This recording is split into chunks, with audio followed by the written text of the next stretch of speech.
Olá pessoal, tudo bem? Hoje vamos começar o nosso bate-papo falando de algo que é certo na nossa vida, que ela é finita. Lamento te lembrar sobre isso, mas um dia deixaremos o nosso corpo. Mas quando? Com quantos anos? Você quer viver até 100 anos? Eu também quero. Mas como chegaremos até lá?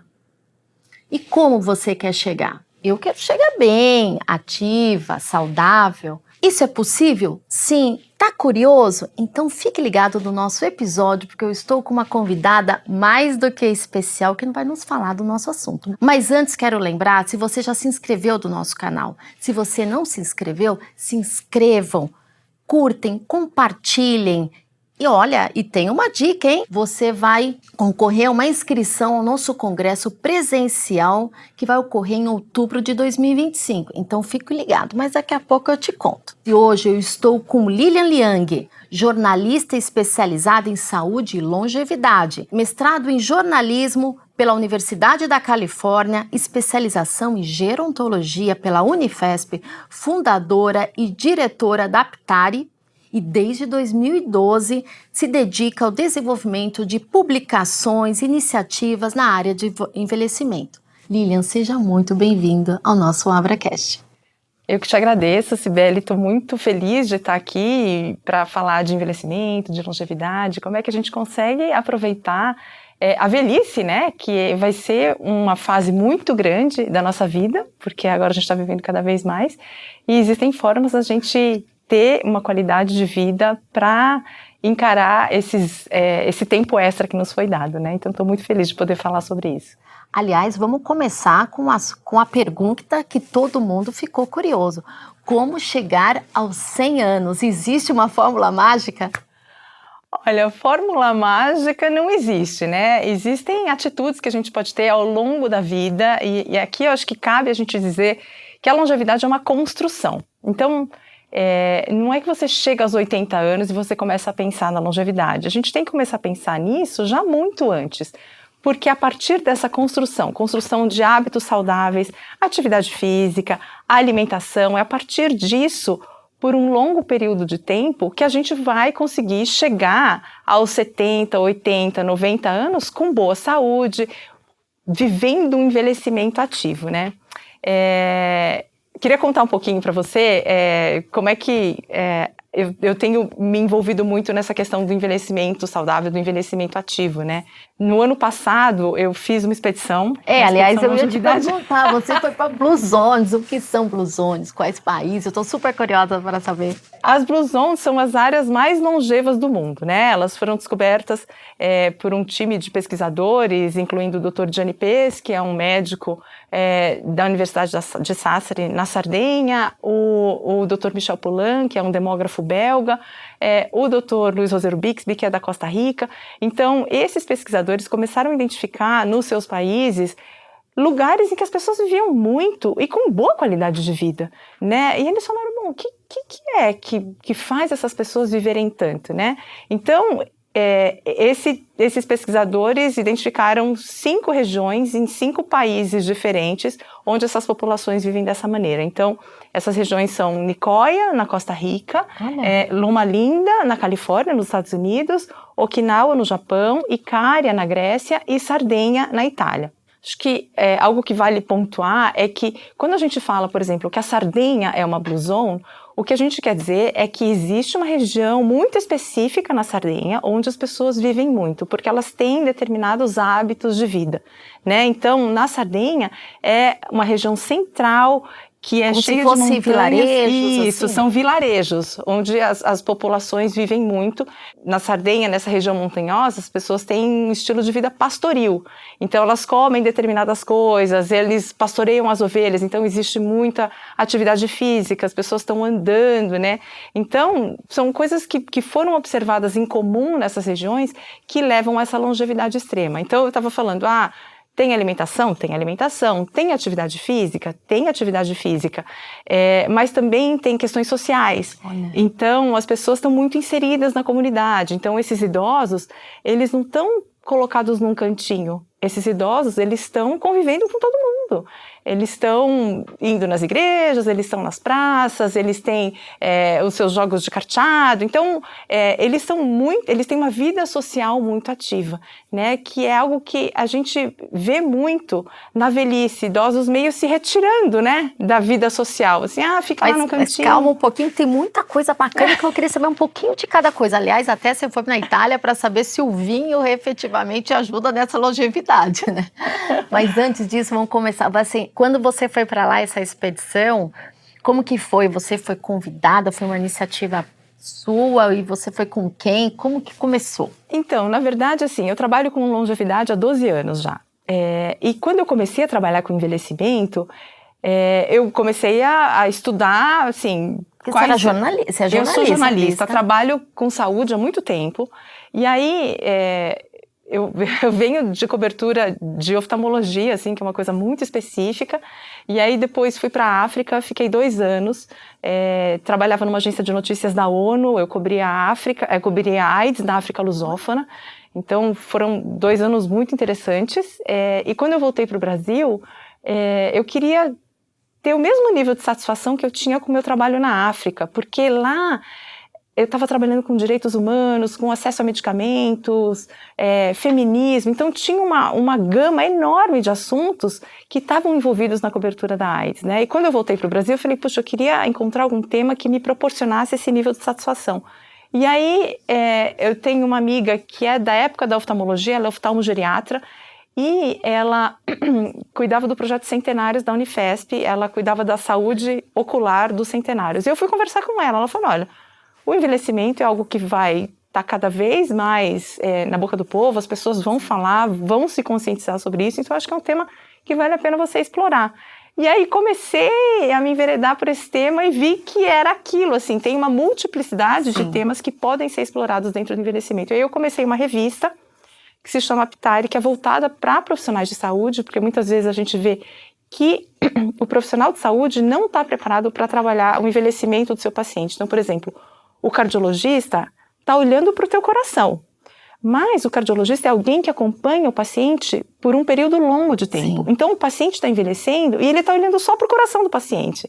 Mas existem muitas outras coisas. O paciente está com uma certa depressão, o paciente está com perda de massa muscular, mas o cardiologista não está olhando. Então a gente queria trazer essa temática para ele pelo menos estar atento a esses fatores, né? E o quanto antes também a gente começar a se preocupar com isso faz toda a diferença, acho que é um dos segredos. E estudando envelhecimento, eu falei, gente, tem essas Blue Zones, eu queria muito ir lá para ver essas populações, para conversar com esses idosos. E aí quando a revista fez 10 anos, eu falei, eu acho que esse seria um bom projeto comemorativo para, enfim, marcar os 10 anos da revista. E aí resolvi... organizar essa expedição, convidei um amigo meu que é cineasta, o Gabriel Martinez, e a gente só foi o ano passado, e foi uma experiência incrível, assim, então a gente teve o privilégio de ver de perto. Quanto tempo durou? A gente ficou 2 meses na estrada. Nossa, que legal. E a gente teve a oportunidade de conversar com inúmeros centenários, né, e de culturas diferentes. Então, aliás, qual foi a pessoa mais idosa que você conversou? Foi a dona Trini, na Costa Rica. Com 106 anos. Olha. 106 anos, ainda lúcida, frágil fisicamente, então para andar ela precisava de ajuda da filha para andar, mas ela estava super lúcida, assim, a cabeça dela estava boa. Foi muito interessante conversar com ela, porque assim, com 106 anos ela ainda tinha vontades, ela ainda tinha desejos. Dona Trini, o que a senhora quer para o futuro? A senhora, imagina, 106 anos, às vezes eu fico pensando, eu falo, gente... 100 anos é muito tempo, né? Não sei, acho que eu vou ficar com preguiça de viver até os 100 anos. E aí eu perguntava, dona Trini, a senhora quer continuar vivendo? Quero continuar vivendo, eu quero ver minha família, porque ela já tem 5 gerações depois dela. Eu quero ver minha família reunida. Quer dizer, tem planos ainda? Ela tem planos. Então, essa foi uma das coisas muito interessantes que a gente observou nessas populações. Tem diferença entre os locais, por exemplo? Então, existem pontos comuns, né? Nessas populações. Então, assim, a alimentação... tirando Loma Linda, na Califórnia, que era um ambiente urbano, com um bom nível socioeconômico, todas as outras regiões são vilarejos. Então, assim, não é que tem muito dinheiro lá, então eles tinham a própria horta, então a maioria cultivava seus próprios alimentos, então era uma alimentação orgânica, não tinha muita carne, não é uma alimentação estritamente vegetariana. É mas isso que não eu ia se perguntar, consome... porque fala que carne não é muito bom, não sei o quê, mas enfim, se realmente as pessoas evitavam ou deixavam, né? Existe o consumo moderado de carne, né? Uma das coisas que a gente vê é que os estudos mostram que a partir dos 65 anos o consumo de carne é fundamental para você manter a sua massa muscular. Então, mas é isso, ninguém está indo na churrascaria e comendo 1 quilo de picanha todos os dias. Existe um consumo de carne, mas é um consumo moderado, né? Existe muita atividade física incorporada no dia a dia, né? Então, quando a gente fala de atividade física, é diferente de falar de exercício físico. O exercício físico é aquele que você faz na academia, que você tem resistência, exercício de força. A atividade física é você subir escada, é você subir o morro, é você andar. Então, estender uma roupa. Exato. A pessoa já levanta os braços. Exato. Se ela for abaixar, eu acho que para pegar alguma coisa, uma horta, você falou, né, que tem o cultivo. Exato. Ela abaixar para cuidar ali, ela tá se movimentando. A gente fez um vídeo de uma senhora, a dona Maria Mulá, assim, 94, 95 anos, e ela, assim, ela cuidava da horta dela, que era enorme, e ela estava lá ajoelhada, tirando erva daninha, com enxada. Imagina, com 95 anos, né? Então, assim, essa atividade física incorporada no dia a dia é algo que foi construído, como eu te falei, a longevidade é construída. Foi construída ao longo do tempo e ela mantém isso aos 90 e tantos anos. Então, alimentação, atividade física, a questão do propósito, né? Então, eu tenho planos, eu tenho coisas que eu quero fazer. É o Ikigai, que os japoneses chamam, né? De a razão pela qual você acorda todos os dias. E eu queria chamar aqui para as relações sociais, né? Porque as relações sociais também podem ser um propósito. Então, a gente conversou com muitas mulheres que, assim, o propósito de vida era estar com as amigas. Sim. Entende? É você ter essa troca com as amigas. Assim, é terapêutico, né? Terapêutico. Você tá com as suas amigas. Então, as relações sociais também eram muito importantes. Muitas vezes, um amigo é mais família do que família, né? É quem você escolhe, né? Mas nessas populações, o que a gente observou é que a família estava muito presente. Você ter a sua família por perto era algo que fazia muita diferença. Tanto em termos de você ter certeza de que você tem um apoio, né? Assim, você ter 100 anos e você saber que você tem seus filhos perto, que você tem familiares por perto, te ajuda nesse conforto, assim, puxa, se acontecer qualquer coisa, eu tô amparado. Mas também tem a questão da intergeracionalidade. Então, os idosos estão convivendo com jovens, eles estão convivendo com crianças. E eles têm um papel de protagonismo nessa família. E isso que é muito importante, que a gente vê cada vez menos na sociedade moderna. Então, assim, o idoso ele vai ficando sem voz, o idoso vai ficando lá no cantinho, ele vai sendo esquecido. E nesses lugares que a gente visitou, os idosos tinham uma voz muito ativa. Eles tinham um papel central lá naquela família, eles eram ouvidos, eles eram consultados, eles estavam em todas as comemorações. Então, eles eram, inclusive, reconhecidos pelas prefeituras. Então, assim, Dom Juan fez 100 anos. Ele recebe um certificado, tem uma festa no vilarejo para comemorar os 100 anos do Dom Juan. Olha, entende? Que legal então isso. Ele continua inserido naquela sociedade. E isso é fundamental para a gente conseguir entender que a gente tem um papel na sociedade, a gente tem importância. Mas eu vejo que na cultura oriental os idosos são mais valorizados, né? A questão familiar para mim sempre foi algo muito central na minha vida, assim, e isso você tem razão. Os orientais têm essa questão familiar muito, muito forte. Eu vou fazer uma divisão aqui, né? Tem o meu caso, que é de uma filha de imigrantes que cresceu aqui no Brasil e que não conseguia se comunicar com os avós, por exemplo, porque os meus avós, eles não falavam nem mandarim, eles falavam jacanês, que é um dialeto. Então, assim, eu tive uma babá mineira, então a minha primeira língua é português. Eu fui aprender a falar chinês quando eu comecei a conviver mais com os meus pais, porque os meus pais também falavam português muito mal. Então, eu fui aprender a falar mandarim com os meus pais já com 4, 5 anos. Quando os meus avós vieram para o Brasil, eles falavam jacanês, porque eles moravam na roça. não tinham escolaridade, então eles falavam um dialeto. E assim, eu passei a vida toda, meu avô morreu eu tinha 18 anos e minha avó morreu, eu já tinha 40 e tanto, a gente nunca conseguiu se comunicar, porque eu não falava. Mas como que o dialeto vocês, deles. como era a relação entre vocês, como vocês interagiam? Então, a gente tinha pouca interação, entende? Isso é muito triste, porque eu vejo, por exemplo, amigas minhas falando, porque eu tenho grandes histórias com os meus avós, eu passava as férias com eles. Eu nunca passei férias com os meus avós, porque eu não sabia falar com eles não sabiam falar comigo. Mas a interação que a gente tinha era, o jeito que eles tinham de mostrar amor pra gente, era com a comida. Olha. Então, assim, eu lembro que minha avó fazia asinha de frango, ela fazia aqueles pauts, aqueles pãezinhos bal, sabe? Que hoje você encontra em todos os lugares, tá meio, né, hype agora, comer bal.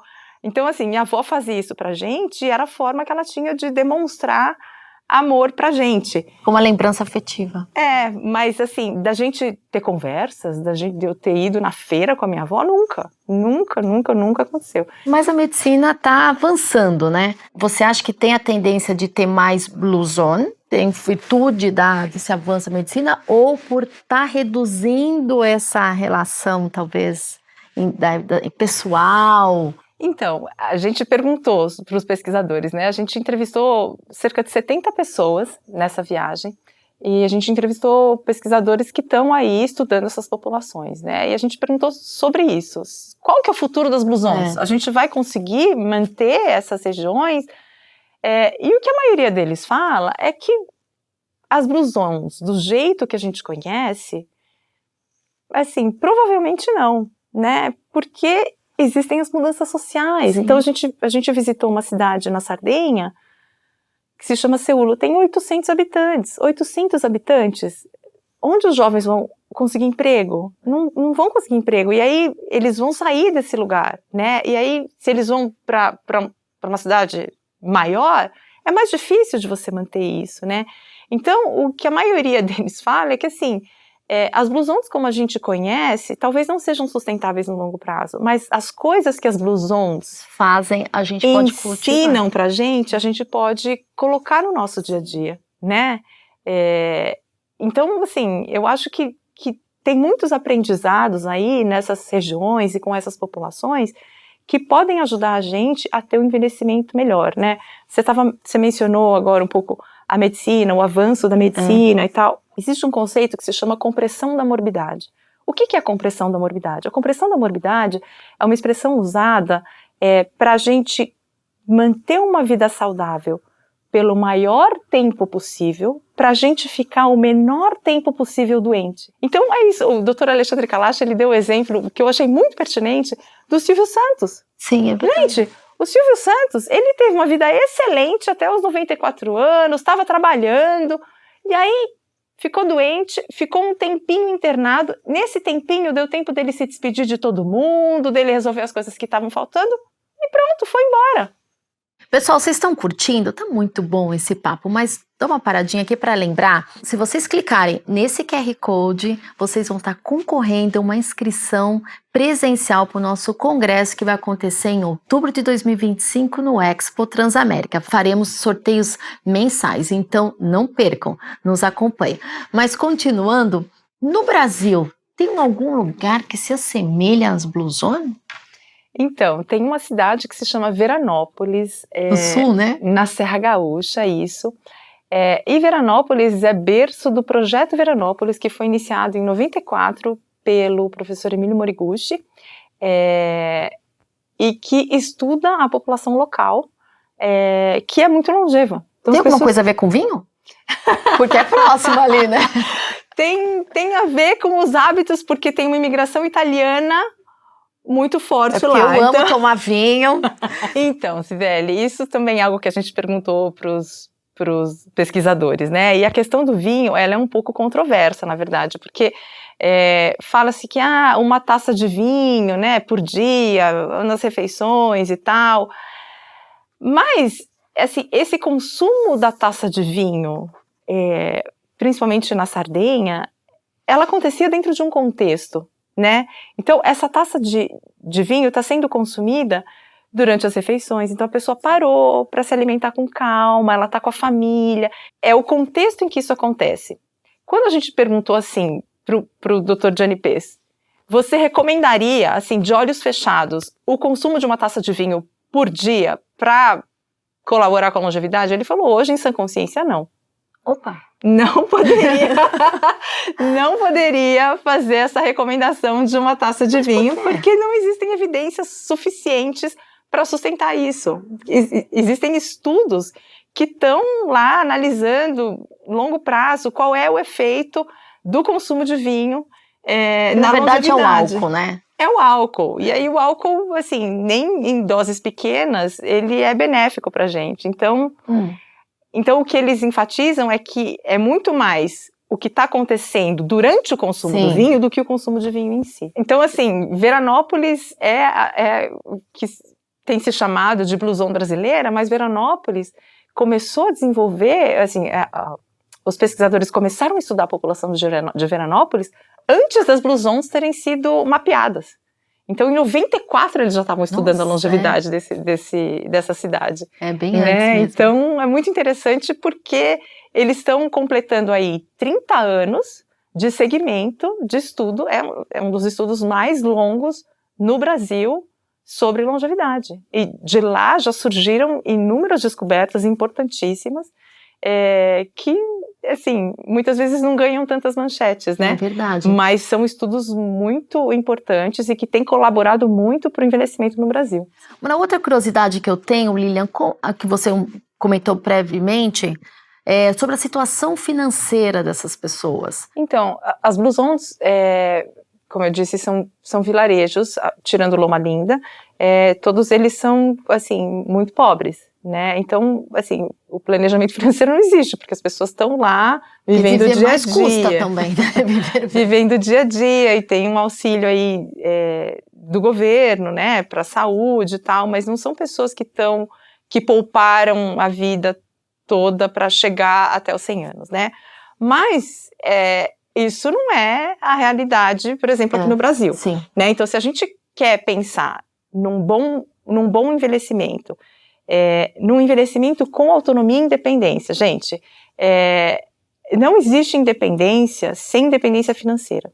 Eu tenho uma série que se chama Os Notáveis, em que eu entrevisto pessoas com mais de 80 anos, para perguntar o que é envelhecer, quais são as perdas, quais são os ganhos do envelhecimento. E é muito interessante, porque alguns idosos se mostram muito preparados para o envelhecimento, inclusive na questão financeira. Então, eu conversei com idosos que falam, eu estou com 82 anos e eu já sei para qual residencial eu quero ir quando eu não puder mais morar na minha casa, e eu poupei para isso. Eu guardei dinheiro para isso, eu não estou dependendo dos meus filhos para isso. Né? Então, assim, idosos que falam, não, eu quero envelhecer na minha casa, mas eu juntei dinheiro para adaptar a minha casa e para contratar cuidadores, entendeu? Então, assim... Mas isso não é a realidade do nosso Brasil, porque milhões e milhões de pessoas hoje não têm nenhuma reserva e estão endividados. Por isso que eu falo que a longevidade é uma construção e a gente precisa começar a pensar nisso quanto antes, né? Assim, gente, vamos falar de envelhecimento nas escolas, porque a gente precisa começar a educar as crianças, os adolescentes, para esse processo que vai acontecer. Está muito alinhado com o que a gente fala de previdência também. Na verdade, quando a gente fala de previdência, mas a gente fala de poupança, que é coisa de jovem, também tem que começar desde cedo. Se preocupar, porque envelhecer é viver, e para viver custa. Então, preciso ter plano. Quer dizer, está tudo muito interligado, né? Isso. E é uma coisa assim, o Dr. Kalash é uma das maiores autoridades em envelhecimento no Brasil, quiçá do mundo. E ele sempre fala assim, nunca é tarde para começar. Então, cara, você não começou com 20, você não começou com 30, tá com 60, começa agora. Nunca é tarde para começar, mas quanto antes, melhor. Sim. Né? Então, acho que é isso que a gente tem que levar dessa conversa, assim, longevidade é uma construção e a gente precisa se planejar para isso, com hábitos saudáveis, com boas relações, mas também com planejamento financeiro. Mas nosso papo tá maravilhoso, tem história pra caramba pra contar, adorei. E aí outra pergunta que eu tenho, você quer chegar até os 100 anos? Eu quero Você chegar... se vê com 100 anos e você está se preparando para isso? Eu estou me preparando para isso. Eu quero chegar aos 100 anos, mas eu quero chegar com saúde. Quero chegar com autonomia e independência, capaz de tomar minhas próprias decisões, capaz de realizar meus planos. E é muito interessante ver que, assim, a gente pensa, né, na autonomia, na independência, e ser sempre, assim, fisicamente negativo. E às vezes a gente não vai estar fisicamente negativo porque as coisas acontecem, a vida acontece, mas você ter essa atitude positiva, você continuar cheio de planos, eu acho que é o segredo para a gente chegar lá com qualidade, com alegria de viver, com otimismo. Que bom. Então, sim, eu gosto, estou me preparando, assim, do jeito que eu acho que é o melhor jeito, mas para chegar aos 100 anos, uma velhinha bem ativa e fazendo um monte de coisa. Eu também. Então a gente vai combinar lá quando a gente vai fazer os nossos happy hour também, Lília. A gente tem quase já a mesma idade e a gente vai daqui a alguns anos a gente vai lembrar do nosso bate-papo que foi delicioso e quero te agradecer demais por você estar aqui conosco. Eu que te agradeço, assim, eu sempre gosto muito de falar sobre essa experiência que foi realmente uma experiência transformadora e se a gente puder compartilhar esse conhecimento todo, tanto melhor, né? Com certeza, você vai estar conosco aqui em outros momentos, eu agradeço demais. Pessoal, estamos encerrando mais um episódio do AbraCast, que foi maravilhoso, muita coisa bacana, compartilhem isso com o grupo da família, com os amigos, tem muito aprendizado maravilhoso. Se preparem, vou te encontrar lá daqui 100 anos, hein? E se vocês não esqueçam aqui, clique no QR Code e se inscreva no nosso canal e aí você concorre também a uma inscrição ao nosso congresso. Até mais!